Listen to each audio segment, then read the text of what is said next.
Hey guys, Dr. Holly here from Active Family Wellness. We are continuing on with our spices. We are talking about my 5 favorite spices for Busy Mom's Kitchen. So if you don't have any clue where to start and what to use things on, if you've been down the spice aisle in the grocery store or even like those pre-made packets, marinades, that sort of thing, been overwhelmed, or if you're starting to transition to more whole foods or paleo-based lifestyle and you're starting to look at some of those ingredients and like, I don't know what all these thickeners and these additives are and these extra flavors or natural flavors, where do we start with seasoning our food? So yesterday's video, I talked about my favorite kind of all seasoning blend that's not salt based. So you want to go back and check that one out. Today is a little bit still kind of another category, if you will, lots of different options. So I'm talking about curries today. Now, curry, for some reason, turns a lot of people off because I think it's going to be spicy, and it's not necessarily. Curry can refer to like the whole dish that you've made. So if you think about like Thai food or Indian food in those cultures, like they've made a whole dish and they just call that a curry and they serve it over rice.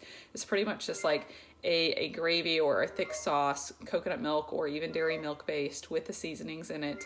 And it's, marinated for a long time. It's cooked some vegetables, maybe some meats, proteins, and then all together that's served over rice. But that's not necessarily what I'm meaning when I'm talking about curry. I'm talking about the actual spices that they use, and it doesn't have to necessarily mean that they are spicy, more spiceful.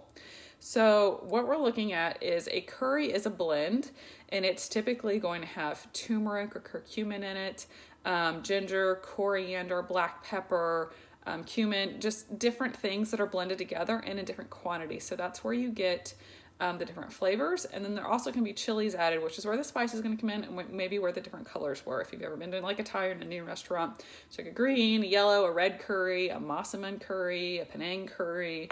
One of my favorite blends right now is this Madras. Now we get this at an international Indian grocery store.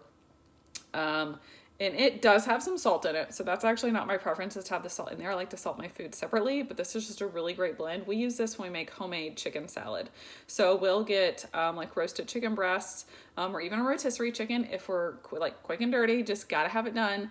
Tear off the meat, mixing it with a little bit of organic mayo, some of this, some fresh grapes, walnuts, celery, even apples. You can do a Dijon base, anything, but this is really great. This is my favorite thing to use that for. Also, I do curried sauteed green beans. So I saute some fresh green beans in a skillet on the oven or on the stove. Sprinkle a little bit of this and cook it in coconut oil. It is absolutely delicious. Kids, eat them up. I've got a couple other examples here for you. I mean, you can really, you just have to try these and test them out. Here's one, or like a Simple Truth organic brand from Kroger. Trader Joe's has plenty of these too. This is another Kroger brand. This is a red curry powder. Again, this one has paprika in it to make it red. This one has some cloves in it. So you just really want to watch out for no thickeners, no additives, none of those natural flavor sort of things. And then I prefer no salt in them. And then just play around with them a little bit, just taste test a little bit. You can even just use it like if your dish is already cooked, if you have a rice-based dish or something like that, your meat's already cooked, and you just sprinkle it on top for some extra flavor. If you're worried about the kids not liking it, that sort of thing. You can also really liven up a soup with these. So say you have, some broth and you've got some squash cooked and you need a quick dinner, blend those up together in that Vitamix and sprinkle a little bit of this on there, and it really gives it some pop, and it's really great antioxidants. Okay, that's it for today. So catch me next 3 days. We are, I promise, talking about single ingredients.